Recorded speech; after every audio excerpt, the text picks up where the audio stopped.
hiérarchie militaire, c'est-à-dire te mettre sous l'autorité de quelqu'un. Amen. Donc quand on parle de soumission, on veut dire au fait que la femme, sa place par rapport au leadership, elle est placée sous l'autorité de son mari. Vous me comprenez un peu? Tu vas même lire même l'administration, quand tu vas lire même le règlement du droit du mariage, vous allez voir que malgré qu'on lit le droit du mariage, même dans le droit du mariage, c'est l'homme qui est le responsable. Amen. Dans le code civil, l'homme a une responsabilité. Donc, soumission, ce n'est pas dans le sens où quelqu'un doit croire que c'est abusé. Soumission, c'est-à-dire que c'est quelqu'un qui respecte et qui reconnaît l'autorité qui le couvre. Vous me comprenez? Et après Dieu, la première autorité qui vient après Dieu pour une femme, c'est l'homme, c'est son mari. Vous me comprenez?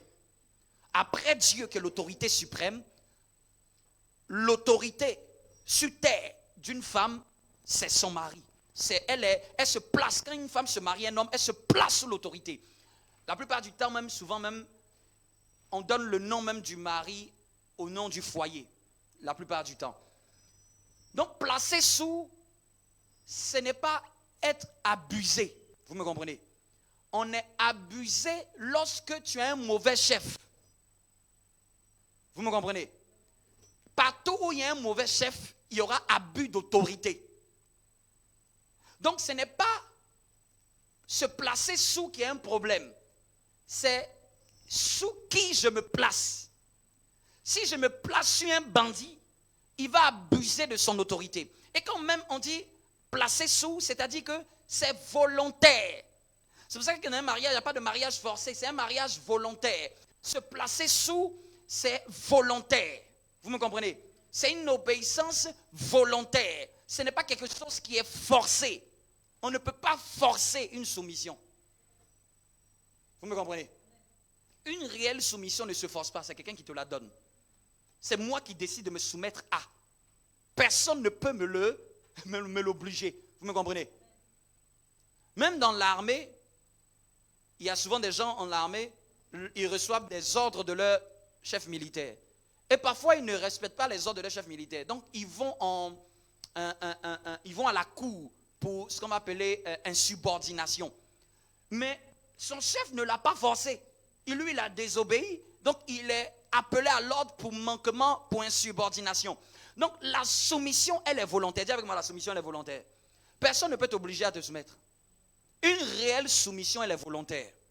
Vous me comprenez? Et donc, je disais que l'homme, la Bible dit que l'homme est le chef. Et quand on dit chef, dans l'hébreu, c'est la tête. Et la femme est le corps. Le corps ne peut que être en dessous de la tête. Le corps ne peut pas être au-dessus de la tête. C'est une question d'ordre. Dis avec moi, c'est une question d'ordre. C'est une question d'ordre. Le fait que la main se trouve ici, est-ce que la main a un problème? Mais la tête et la main collaborent ensemble. La main ne dit pas, mais pourquoi toi la tête, c'est toi qui as la tête. Et j'ai dit que quand on place quelqu'un à la tête, c'est parce que c'est lui qui est censé subir le plus de coups. C'est par rapport au leadership. Vous me comprenez? Est-ce que vous me suivez? C'est par rapport au leadership. Ce n'est pas par rapport à une domination. Ce n'est pas par rapport à un abus. C'est par rapport à la responsabilité. Il y a des responsabilités que Dieu veut que ce soit l'homme qui porte. Il ne peut pas mettre ses responsabilités dans un foyer sur une femme. Vous me comprenez? Il y a une pression de la vie. Regardons même physiquement, même comment nous les hommes et les femmes sont structurés. Les hommes sont structurés pour avoir même une force physique plus que les femmes. De manière biologique, les hommes ont une force plus physique que les femmes. Ça veut dire pourquoi Dieu donne une force plus forte physiquement à un homme qu'une femme? Parce que c'est l'homme qui va devoir être à la tête pour confronter. Amen. La force que Dieu donne à l'homme, c'est pour protéger sa maison, c'est pour faire face à beaucoup plus de rigueur de la vie par rapport à la femme. Vous me suivez? Amen. Et quand vous regardez même la tête, sur la tête, c'est le crâne. Le crâne fait partie, les os protègent du crâne, sont solides pour pouvoir faire face aux intempéries de la vie. Dis avec moi, se placer sous. Amen. Donc, upotasso, qui est soumission, qui est traduit par soumission, c'est se placer sous. Amen. Donc, quand une femme dit qu'elle veut se marier avec un homme, elle décide de se placer sous son autorité. Et je disais qu'en réalité, quand on comprend ça, et que l'homme et la femme comprennent leur partie, il ne peut pas avoir de problème lié à ça. Parce qu'en contrepartie, Dieu dit à l'homme maintenant, toi, agapao, la femme. Traduit par aimer, mais c'est trop peu le mot aimer. Le mot qui est traduit ici pour nous en français, là, c'est aimer. Mais en hébreu, c'est agapao. C'est-à-dire que aime-la sans condition. Parce que si nous on lit ça, aimer, on va croire que c'est nous, notre amour là dont on parle. Aime-la sans condition. Et il dit que aime-la comme ton propre corps. Plus tard, il dit que car jamais personne n'a haï sa propre chair. Mais il la nourrit et il en prend soin. Donc un véritable homme, Dieu lui demande de prendre soin de son corps, qui est sa femme. Un véritable homme, c'est ce que Dieu lui demande. Je ne sais pas si quelqu'un me suit. Donc quelle femme n'aurait pas plaisir à se placer sous un tel homme? Vous me comprenez? Quand vous regardez encore,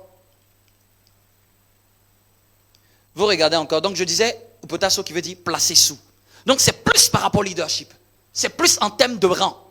Et je disais que beaucoup de femmes, souvent, respectent leur employé au travail. Mais après Dieu, la personne que vous devez plus respecter, c'est votre mari ou votre futur mari. C'est-à-dire, même ton employé au travail, s'il commence à t'énerver, tu peux commencer à faire plus que même ton mari. Mais aujourd'hui, les gens respectent leur employé plus que leur mari.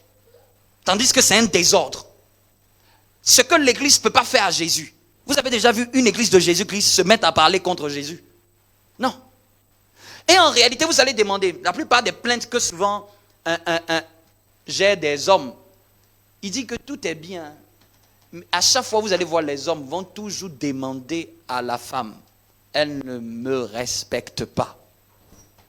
Les hommes ne disent jamais, elle ne m'aime pas.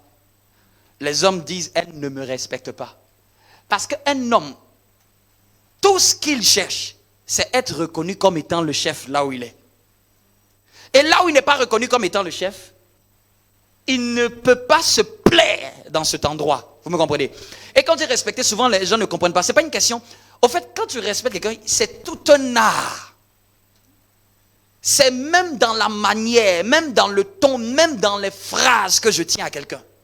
C'est en France ici que les gens parlent à leur mari comme ils parlent à un clochard.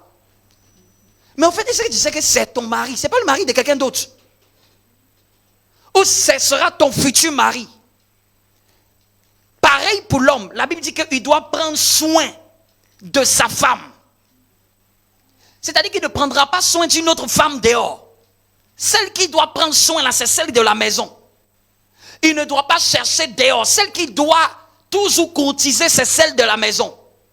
Celle qui doit toujours honorer, c'est celle de la maison. Il aurait pu aller ailleurs, mais c'est toi qui l'as choisi pour honorer. Vous me comprenez un peu? Et la Bible dit qu'il doit en prendre soin.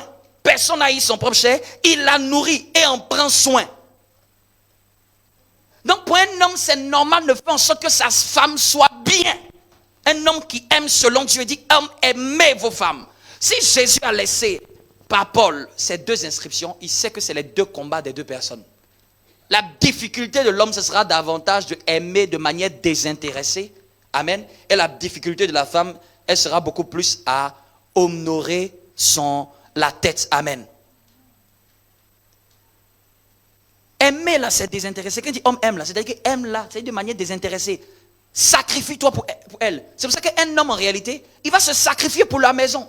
Il va se sacrifier pour que la maison aille bien. Un véritable homme, je ne vais pas dire un bandit. Amen. Un véritable homme, c'est ça. Sa conscience, c'est sa maison, sa femme. La Bible dit que l'homme est la gloire de Dieu, la femme est la gloire de l'homme. Donc la véritable gloire d'un homme, c'est sa femme. Quelqu'un me suit? Est-ce que quelqu'un me suit? La véritable gloire d'un homme, c'est sa femme. Dis avec moi, Seigneur, donne-moi un homme ou une femme qui te craint. Mashallah. Est-ce que quelqu'un me suit? Donc voici déjà l'hiérarchie, et cette hiérarchie-là, elle ne peut pas être dissociée.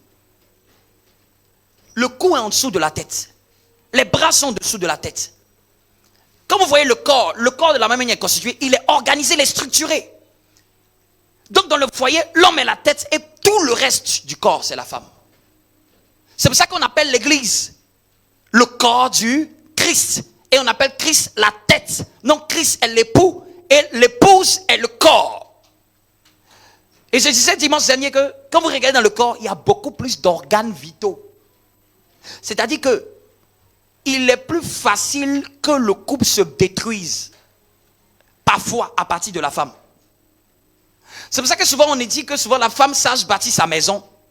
Pourquoi? Le cœur se trouve dans le corps. Les poumons se trouvent dans le corps. Les poumons ne se trouvent pas à la tête. La tête, il y a un seul organe, il y a les yeux, c'est le cerveau sur lequel il y a des sens. Parfois l'homme va penser, mais c'est la femme qui va réaliser. Je vais vous donner un exemple pour que ça reste pas une théorie. Quand on a commencé à vivre ensemble, être mariés, un jour je dis, et ça, c'est là que tu vois vraiment que l'homme souvent il pense, mais c'est la femme qui accomplit. L'homme il a l'idée, et c'est la femme qui accompagne, c'est la femme qui aide cela à s'amplifier. Je vais prendre un petit exemple, tout simple, banal, mais c'est un exemple qui rentre dans ce que je dis. Moi, j'avais envie d'ajouter d'autres choses à ce qu'on avait l'habitude de manger. Et moi, j'étais en train de dire à ma femme, fais d'autres choses. Moi, la tête, j'étais en train de dire, fais d'autres choses. Et après, quand j'ai commencé à comprendre cet enseignement, j'ai dit non, il faut que je montre l'exemple de ce qu'on doit faire. Donc, je lui ai dit, il y a tel repas là. Je vais chercher la recette. Donc, je cherchais la recette. Et elle, moi, on a appris à faire. Jusqu'aujourd'hui, moi, je ne sais plus faire. Jusqu'aujourd'hui, c'est elle qui sait faire cette recette-là. Vous me comprenez un peu? L'idée de juste avoir cette recette et de l'incorporer dans le changement que je voulais, je suis allé la chercher. Moi, j'étais en train de dire à la main, tu ne vas pas chercher pour changer. Mais après, quand j'ai compris que c'est moi qui suis le cerveau, c'était à moi de réfléchir. Et c'était à moi d'aller prendre. Parce que la majeure partie, ce n'est pas toutes les femmes qui sont entreprenantes dans tout. Mais parfois, si Dieu te donne un mari entrepreneur, c'est pour ça que la plupart du temps, le plus entrepreneur, le plus qui réfléchit souvent, qui va apporter beaucoup d'idées, souvent c'est la tête qui apporte beaucoup d'idées. Amen. Et je l'ai vu comme ça dans plusieurs années de notre vie de couple. J'ai toujours pensé à dire, mais tiens, on va faire ça. Et quand je fais, moi après, je ne sais plus faire. La recette, là, si tu me dis de faire, je ne sais plus faire. Mais celui qui a eu l'idée, là, qui est allé chercher, là, c'est moi. Mais celle maintenant qui est spécialiste pour reproduire, là, c'est elle. Vous voyez un peu ce que je veux dire? Donc, souvent, pourquoi on dit que la femme sage bâtit la maison? Parce que dans la femme, dans le corps, il y a beaucoup plus d'organes. C'est pour ça que si le poumon va mal, tout le corps va mal. Si le cœur va mal, tout le corps va mal. Donc souvent, ne pensez pas que c'est parce que les gens veulent mettre beaucoup de choses sur la femme, mais c'est parce que la femme est 90% du corps. Regardez le corps. La tête là, c'est seulement l'homme. Tout le reste, c'est la femme. La tête où il y a le cerveau là, c'est ce qu'est l'homme. La direction, la vision, l'intention, où on va. Tu veux aller ici, ok, on y va. Mais celle qui va entreprendre, celle qui va parfois organiser, celle qui va structurer, celle qui va prendre et amplifier cette idée, c'est elle que même, c'est même dans la femme que l'enfant fait 9 mois. L'homme donne la semence seulement, mais la femme elle prend la semence, elle travaille pendant 9 mois avec ça, et elle fait sortir un projet. Je ne sais pas si quelqu'un me comprend. L'homme, il a juste donné la semence. Mais cette semence sur la femme est devenue un enfant formé. C'est comme si chez la femme, il y a une capacité de reproduire. Il y a une capacité d'amplifier, il y a une capacité de faire engendrer. L'homme donne la semence, l'homme donne l'idée, l'homme donne l'initiative. Ça ne veut pas dire que la femme ne donne pas d'idée, mais c'est en termes de leadership. L'homme donne souvent la direction, mais la femme a la capacité de multiplier ce qui est envoyé par l'homme. La femme a la capacité d'amplifier ce qui est donné par l'homme, ce qui est dit par l'homme. Amen. Dis à ton voisin, nous sommes un corps. Ouais. Et je dis qu'en réalité, je disais la fois dernière que toute la Bible, ça parle du mariage. Ça parle d'un mariage. Prenez ce que vous voulez. Quand la Bible dit que dans Galates, lisons ça. Je lisais ça avec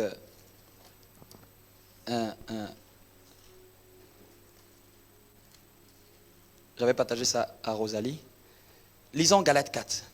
Galates 4. Galates chapitre 4, à partir du verset 22. Donc, dis avec moi, se placer sous. Donc, c'est les deux choses qui sont demandées. À la femme, Dieu demande, place-toi sous l'autorité de ton mari. Et toi, l'homme, aime ta femme. Prends-en soin. De la même manière que Christ. Et puis, quand vous voyez, il dit, chaque fois comme. Soyez soumis comme l'Église est soumise à Christ. Ce n'est pas comme le modèle qu'on voit dehors à la télé. Hein. C'est selon le modèle de la manière dont l'Église. Il dit, homme aime la femme comme Christ a aimé l'Église. Il ne parle pas de notre modèle qu'on voit à la télé.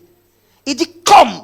Quand vous voyez, Jésus n'est pas en train de parler pour imiter autre chose. Il parle par rapport à un modèle. Notre modèle, c'est le modèle de l'Église et de Christ. Chaque fois qu'un couple aura pour modèle l'Église et Christ, ils vont connaître chacun leur parti. Il dit de la même manière que Christ s'est livré pour toi, livre-toi pour elle. De la même manière que Christ a pris soin du corps. Est-ce que Christ peut rejeter son Église? Non. Non, c'est pour ça que deux chrétiens qui sont bien enseignés, ils ne peuvent pas. Si quelqu'un est soumis à Christ et qu'il ne manifeste pas ça dans son foyer, moi je dis qu'il a régné Christ. Si quelqu'un dit, deux personnes, chrétiens sérieux, ils disent qu'ils sont en Christ, les deux disent qu'ils sont en Christ, et que ce que Christ est pour l'homme et pour l'Église, ils ne s'efforcent pas de chercher à vivre, c'est-à-dire qu'ils banalisent ça, c'est qu'ils ont régné la foi. Parce que toute notre foi est basée sur le lien entre nous et Christ. Vous me comprenez? Tout ce lien est basé. On peut voir la maturité spirituelle d'un chrétien par la maturité de son couple. Oui. J'ai dit la maturité spirituelle d'un chrétien par la maturité aussi de leur couple. Par leur capacité à chercher davantage, à dire que voici le plus important. Ça là je laisse, voici le plus important. Ça là on pardonne, voici le plus important. Ça là on ne va pas s'arrêter sur ça, voici le plus important. Parce qu'il en va même vous-même de vos conversions. En réalité, quelqu'un qui a une mauvaise conversion, il risque d'avoir un mauvais mariage. Parce que quand il y aura des choses à pardonner, il ne pardonnera pas. Quand il y aura des choses où il doit reconnaître que c'est sa partie, comment il va faire pour reconnaître? Si Jésus même il ne l'a pas reconnu, c'est toi la femme, il va reconnaître. Dites-moi, un homme qui ne craint pas Dieu, qui ne craint pas Dieu. Amen. Qui ne craint pas Dieu. C'est quand le jour il va voir des casseroles, il va voir des histoires. C'est toi il va craindre. Toi. Amen. Vous me comprenez? J'ai dit Galates chapitre 4. Verset 22. Quelqu'un peut lire la parole? Ou bon, c'est mieux que quelqu'un lise et je vais commenter. À partir du verset 22. Galates 4, à partir du verset 22. En effet, il est écrit qu'Abraham a eu deux fils. Oui. Un de la femme esclave, c'est qui la femme esclave? C'est Agar. Oui. Un de la femme libre, c'est Sarah. Ok. Continue. Celui de l'esclave, l'enfant né de l'esclave est né par la volonté humaine. Celui de la femme libre est le fruit de la promesse. Jusque-là, ça va, on connaît cette histoire. Vous entendez? C'est fait. Cette histoire a une valeur allégorique. Cette histoire, c'est une image. C'est ce qu'il veut dire. Cette histoire que vous voyez, Abraham a eu 2 fils de 2 femmes différentes. Ne pensez pas que c'est simplement une simple histoire. Il y a un message dedans. Oui? Donne-nous le message qui est dedans. Car ces femmes, de 2 femmes, on est passé directement à 2 alliances. C'est Paul dans ses recherches qui nous fait comprendre que ces 2 femmes représentent 2 alliances. Donc le mariage là, c'est vraiment une alliance. C'est une alliance. Les gens prennent ça à la légère, mais c'est une alliance. Il vient de révéler que c'est une alliance. Quand tu te maries, tu viens de contracter une alliance. Amen. Quelles sont ces alliances? L'une vient du mont Sinaï. Quelle est l'alliance qui est venue du mont Sinaï? Hein? Quelle est l'alliance qui est venue du mont Sinaï? Je dis, quelle est l'alliance qui est venue du mont Sinaï? Quelle est l'alliance qui a été contractée au mont Sinaï? C'est l'alliance de Moïse. Amen. N'est-ce pas? Il a déjà dit que Agar, c'est le mont Sinaï. Amen. Quelle est l'alliance qui a été contractée au mont Sinaï? C'est l'alliance de Moïse avec le peuple d'Israël. Donc il est en train de dire, l'histoire, vous avez vu qu'Abraham est allé avec Agar, c'était en train déjà annoncé. Abraham vient de créer une alliance, il ne le sait pas. Si quelqu'un se demande pourquoi l'alliance de la loi est arrivée à cause du choix d'Abraham avec cette femme. Au fait, l'alliance que tu contractes par mariage détermine des résultats dans ta génération. Ouais. D'une alliance avec une femme, 400 ans plus tard, ses enfants sont devenus esclaves dans le même pays que sa femme. Mais une alliance que Dieu n'a pas demandé de faire. Ses enfants sont devenus esclaves dans le pays de la femme qu'il a choisie. 400 ans plus tard, 4 générations plus tard, ses enfants ont vécu un malheur. 400 ans plus tard, ses enfants ont connu des douleurs à cause d'un choix. Lui-même ne l'a pas connu, hein? Mais ses enfants ont connu des douleurs. C'est pour ça que les alliances, dis à ton voisin, c'est pour ça que choisis bien ton alliance. Oui. Amen. Continue.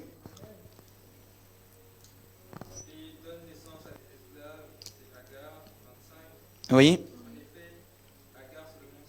En effet, Agar, c'est le mont Sinaï, en Arabie, et elle correspond à la Jérusalem actuelle, qui vit dans l'esclavage avec ses enfants. Mais la Jérusalem d'en haut est libre. C'est elle qui est notre mère. Amen. Est-ce que tu peux acclamer là déjà? On dit c'est elle qui est notre mère. Beaucoup de chrétiens ne savent pas qu'on a une mère. Dieu est le Père, mais nous avons une mère. Et notre mère, c'est la Jérusalem céleste. Amen. La Jérusalem céleste. Celle que Dieu appelle notre mère. C'est en elle s'est fait l'alliance par Jésus. Et c'est elle sur la terre qui a représenté la femme qui est Sarah. Continue. Il est écrit, réjouis-toi, stérile. Vous connaissez cette prophétie-là, non, n'est-ce pas? Réjouis-toi, stérile. Toi qui n'as pas eu d'enfant. Éclate de joie et pousse des cris de triomphe. Toi qui n'as pas connu les douleurs de l'accouchement.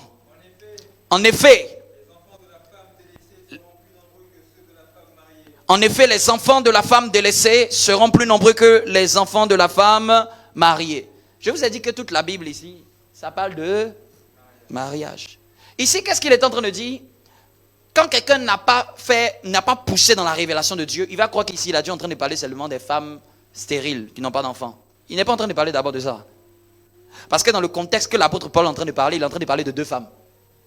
Il est en train de parler de ces 2 femmes, il dit 2 alliances. Quand Dieu dit, réjouis-toi stérile, toi qui n'as point d'enfant, il est en train de parler de la nouvelle Jérusalem, qui n'avait encore personne qui était entré dedans. Et quand il parlait de celle celle qui a déjà des enfants, il parlait de l'ancienne alliance. C'est l'ancienne alliance qui dit que c'est celle-là. On va laisser. Et puis les enfants de la délaissée vont avoir beaucoup d'enfants. Il parlait des Juifs. Et il parlait des nations. Au temps des Juifs, Dieu avait marié les Juifs. Dieu les avait épousés. Ils ont été trouvés infidèles. Et Dieu a brisé l'alliance. Et Dieu a refait une autre alliance. Cette fois-ci, ça ne sera pas avec un peuple typique, mais ce sera avec toutes les nations. Quelqu'un me comprend? Aujourd'hui, les sauvés sont plus nombreux que les enfants d'autrefois. Quelqu'un me comprend un peu? Les sauvés aujourd'hui en Christ sont plus nombreux que les sauvés au temps de Moïse. Quelqu'un me suit? Donc quand je vous dis que la Bible, toute l'histoire de la Bible, ça parle d'un mariage. Parce que dans la Bible même, on te dit ancienne alliance et nouvelle alliance. Et il te dit image ces deux alliances-là par deux femmes. Dis à ton voisin, toute ta vie que tu attrapes, est-ce que tu sais que c'est l'histoire d'un mariage qui a commencé bien et après qui s'est rendu catastrophique parce qu'il y a un qui a désobéi au thème de l'alliance et que Dieu a dit il va refaire une autre alliance. Hein? Donc quand vous voyez, la Bible elle rejoint ça. Donc j'étais en train de dire que ça j'expliquais ça pour vous faire comprendre que vraiment la Bible parle d'un mariage, d'une alliance. Et c'est pour ça que je disais que quelqu'un désire se marier, il désire quelque chose de noble, hein? Il ne désire pas quelque chose d'impur, il ne désire pas quelque chose de sale, il ne désire pas quelque chose de terre à terre. Ce n'est pas quelque chose sur lequel quelqu'un doit être léger, c'est quelque chose de puissant. Amen. Amen. Nous les enfants de Dieu, nous on désire, on se met à deux par alliance. Parce que les alliances sont plus fortes que les paroles. Amen. Amen. Les alliances sont plus fortes que les je t'aime. C'est pour ça que j'aime bien un couple. Ils étaient en train de faire une blague, mais ils étaient vrais. Mais c'était où le monsieur vient et puis dit, tu sais chérie, je ne ressens plus rien pour toi. Peut-être des gens vous avez déjà vu. Elle le regarde comme ça. Il dit, je ne ressens plus rien pour toi. Tu sais, ça a diminué. Elle dit, mais moi je m'en fous. Tu as des engagements, honore tes engagements. Il dit, mais je te dis que je ne ressens plus rien, il faut qu'on en discute. Elle dit, c'est ce que moi je t'ai demandé. Je t'ai demandé d'honorer tes engagements. C'est quoi ces histoires des enfants là? Les engagements sont plus forts que les paroles. Aimez quelqu'un, soyez avec quelqu'un qui respecte ses engagements. Et surtout qui ne prend pas à la légère l'engagement. Vous savez pourquoi? Beaucoup de gens ont peur de se marier parce qu'ils ont peur de ne pas honorer l'engagement. Ils se connaissent. Parfois même les gens même ont un certain âge. On dit non, c'est comme on connaissait encore, je regardais une histoire. Le monsieur veut se marier, la famille dit non, il a eu des enfants et la femme, il doit se marier. On dit mais qu'est-ce qui prouve encore que c'est ta femme? Tu vas encore te marier. La famille même a peur qu'il se marie parce que la famille se demande mais si tu ne te responsabilises pas plus tôt, tu vas te responsabiliser à quel âge? Vous me comprenez un peu? C'est bizarre. Pour moi, ça m'étonne bizarre qu'un homme qui est censé être se marier à 40 ans, il n'est pas encore marié. Jusqu'à 40 ans, il n'est pas encore marié. Je lui posais la question. Tu as signé un contrat avec quelle entité sexuelle? Soit avec une femme des eaux, soit tu es marié avec un esprit des eaux. Amen. Si c'est une femme jusqu'à cet âge, je vais dire que c'est parce qu'un homme sérieux n'est encore arrivé. Mais un homme, un chasseur, c'est soit il joue double jeu quelque part. Hein? Un prédateur. Et puis lui dit que lui il est dans sa tanière. Il ne veut pas devenir prêtre non plus. Prêtre, il ne veut pas. Il n'est pas prêt à assumer la responsabilité de prêtre. Il n'est pas prêt à assumer que Dieu l'a appelé au célibat.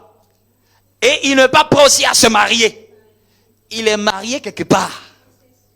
C'est soit il est marié à un esprit. Oui. Oui. Amen. Est-ce que quelqu'un me comprend? Amen. Et vous allez voir, les hommes qui ne sont pas mariés, en général, ils ne vont pas loin. Ou ils meurent vite. En tout cas, ceux qui sont censés se marier et qui vivent dans le libertinage, ils ne durent pas vite sur la terre. Même s'ils accomplissent quelque chose, ça va se détruire. Même si tu vois, et puis même si c'est une célébrité, sache que si c'est une célébrité que tu vois, elle est en train de monter, elle n'est pas mariée, et puis elle vit dans le libertinage sexuel, c'est que c'est un hôtel d'envoûtement pour plusieurs. Mais tu sais toujours à quelque chose. Tu ne peux pas vivre et puis tu es dans le libertinage. Tu es dans la dépravation sexuelle. Il n'est pas marié. Lui, c'est toutes les femmes. Et puis, il est célèbre dans le monde. S'il est célèbre dans le monde, il est devenu un fétiche d'envoûtement. Il est devenu un hôtel d'envoûtement pour plusieurs générations. C'est-à-dire que quelqu'un va écouter soit sa musique, ou ce qu'il fait, ou son truc. Il a un esprit aussi bizarre qui entre en lui. Il est devenu un distributeur d'esprit aux gens. Quelqu'un finit de l'écouter, lui aussi il a des désirs sexuels que lui-même n'en avait jamais. Mais c'est l'artiste qui lui a donné ça. C'est pour ça que quand les chrétiens sont en train de faire débat, est-ce que j'écoute pas? Il faut savoir ce qu'il écoute. Hein.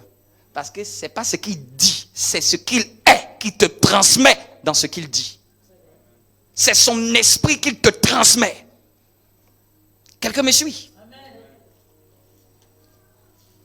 Ça, ton voisin. Dieu prend au sérieux l'alliance du mariage. Donc les gens ont tellement peur de s'engager. Les gens ont tellement peur. Mais il y a un temps pour réfléchir. Mais quelqu'un de sérieux aussi, il prie, il cherche, il réfléchit. À un moment, Dieu va lui donner ce chemin. Quelqu'un me comprend? Et j'étais en train de dire encore que pour que ça fonctionne,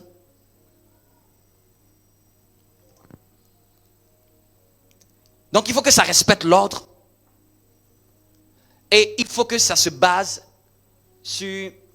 Au fait, pour qu'il y ait une bonne symbiose, une bonne compatibilité, il faut qu'il y ait 3 types d'amour qui soient manifestés. Dis avec moi, 3 types d'amour. On est esprit, âme et corps. Donc il faut qu'il y ait l'amour pour le corps, il faut qu'il y ait l'amour pour l'âme, et il faut qu'il y ait l'amour qui est supérieur de l'esprit, celui que j'appelle agapé. Amen.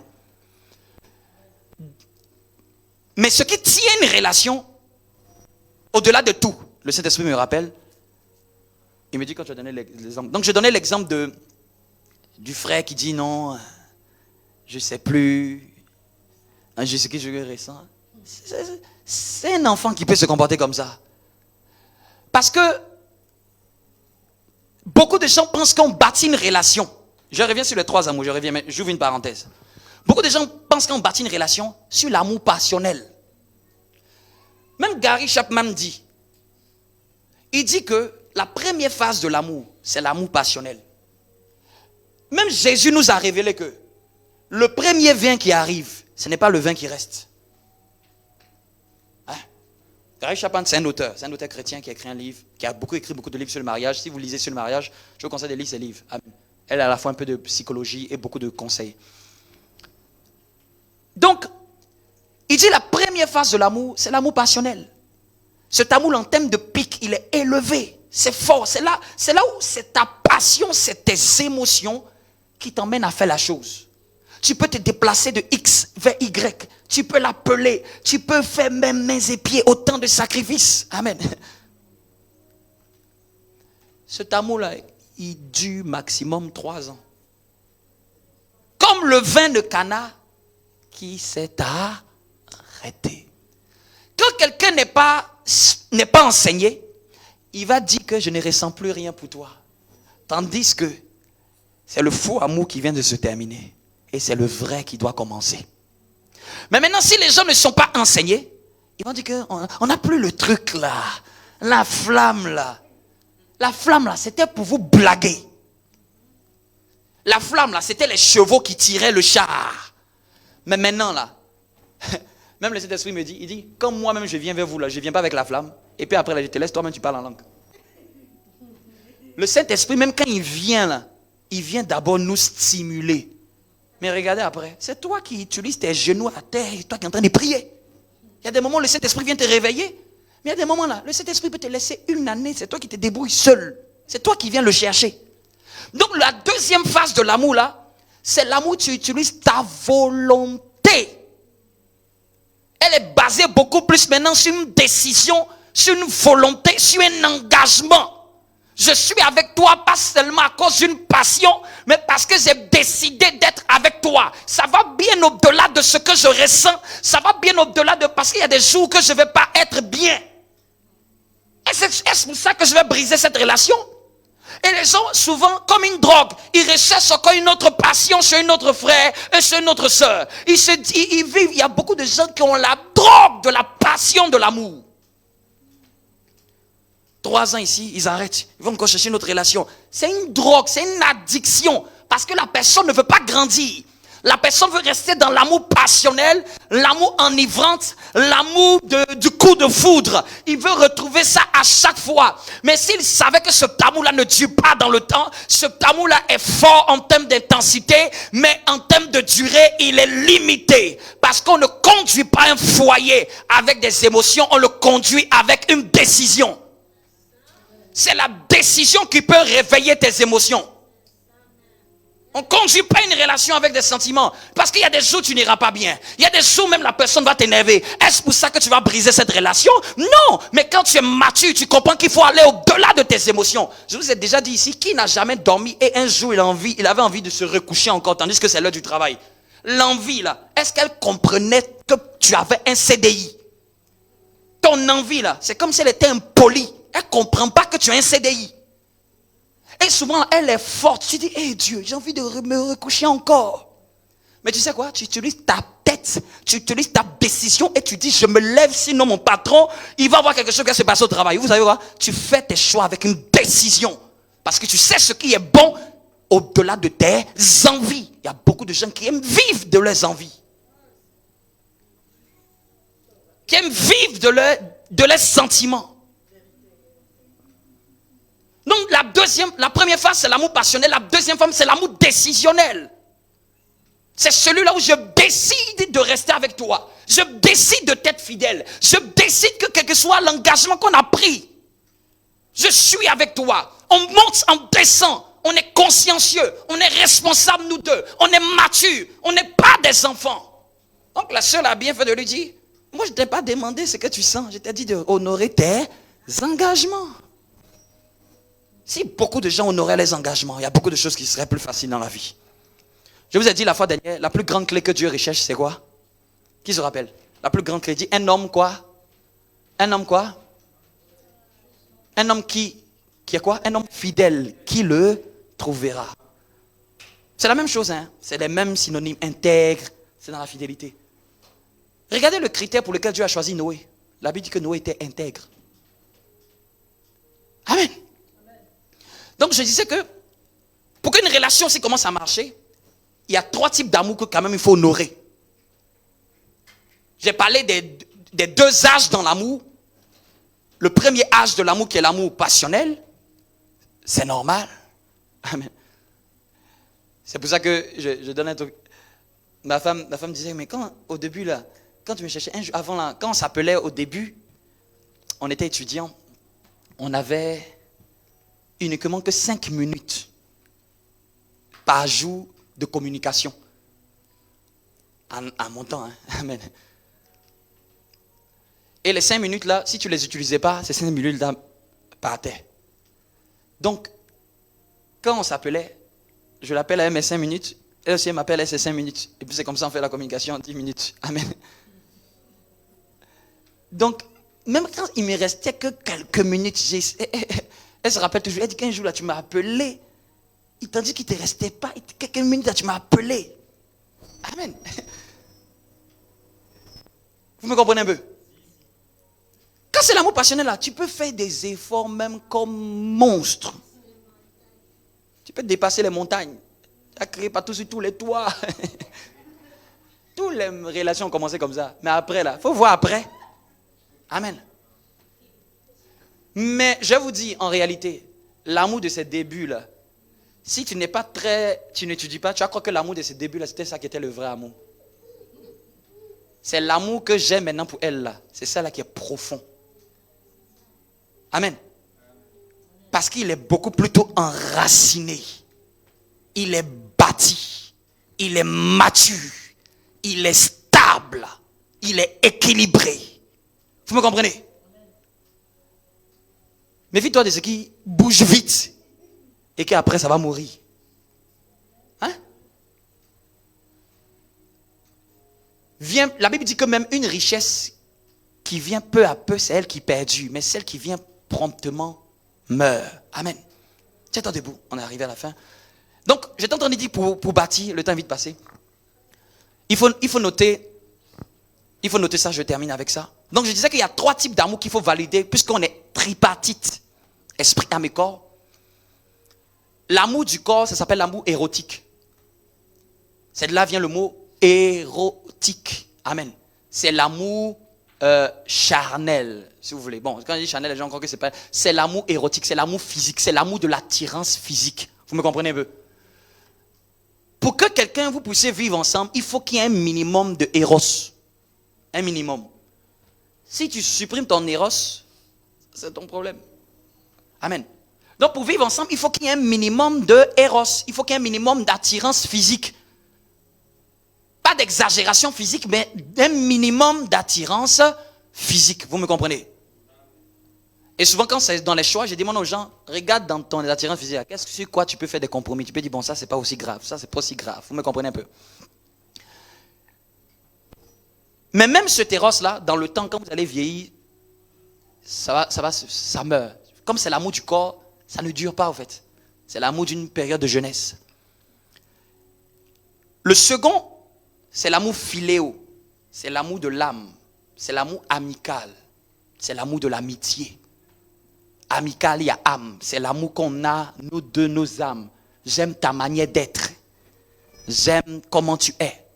La plupart du temps, tu attires à toi ce que tu es. Amen. Amen.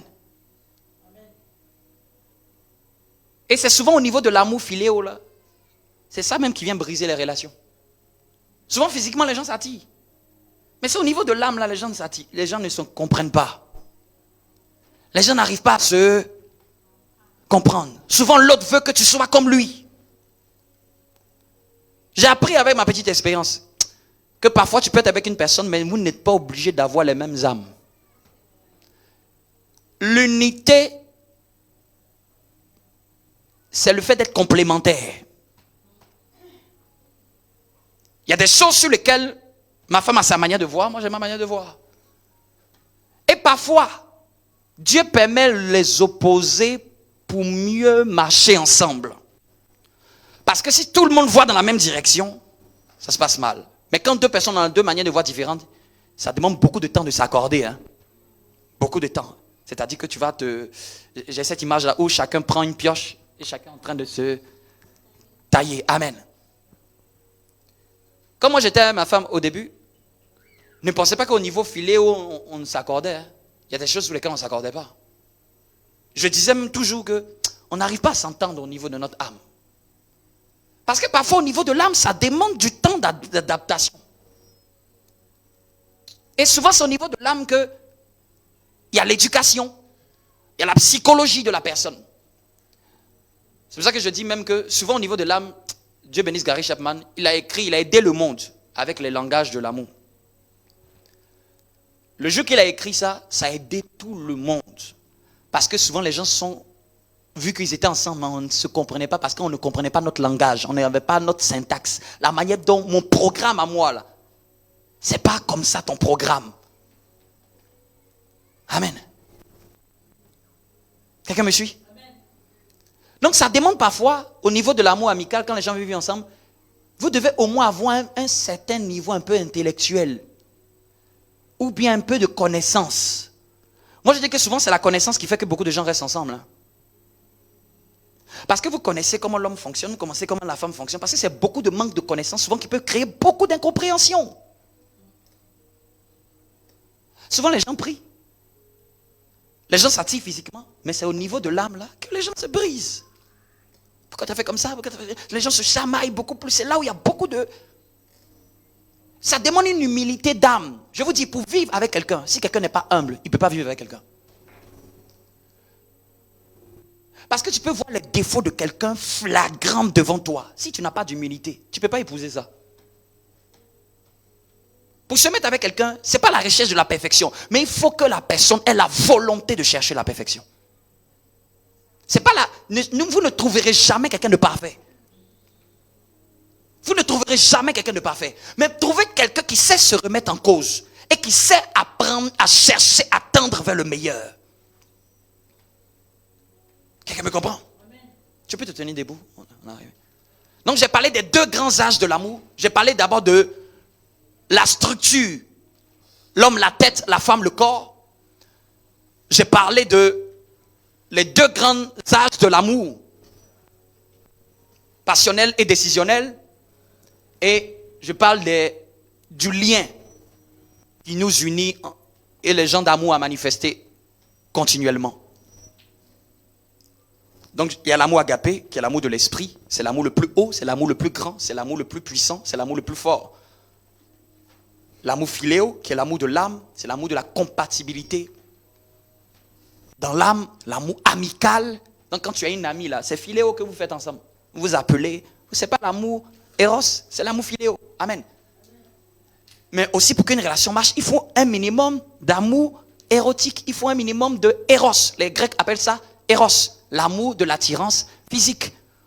Mais au-delà de tout ça, il faut qu'il y ait une compatibilité au milieu. L'amour agapé, c'est un peu au-dessus. L'amour de philéo, c'est au milieu. Et l'amour éros, c'est en bas. Le milieu, là, c'est comme le pont. Si ça ne va pas dans l'âme, des deux côtés, il les bloque. Il empêche l'amour agapé de se manifester. Il empêche l'amour éros de se manifester. C'est pour ça que quand parfois une femme, elle ne va pas bien dans son âme, elle n'a même pas envie de faire manger pour son mari, elle n'a rien envie de rien du tout. Parce que l'amour de l'âme, là, c'est celui qui peut bloquer tous les autres types. Amen. Mais je veux m'arrêter là et bénir Dieu pour sa parole. Bénis Dieu pour ses conseils. Amen. Ses paroles.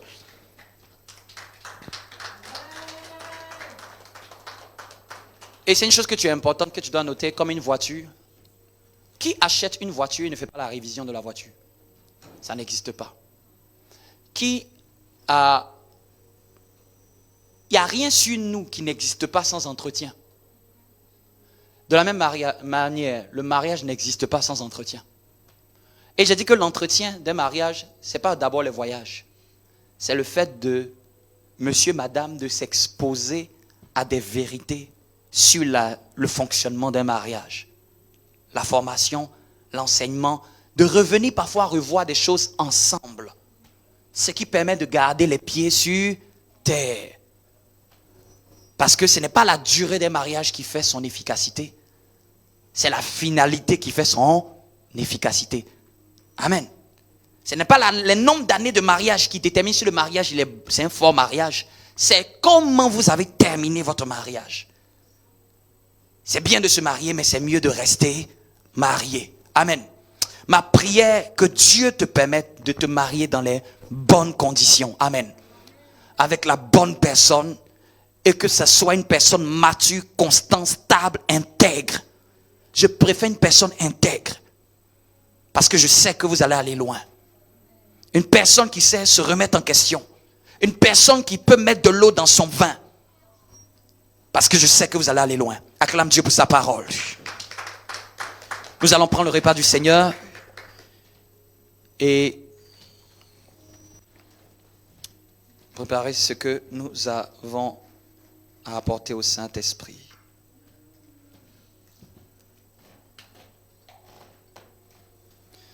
Donc je ne dis pas que j'ai tout dit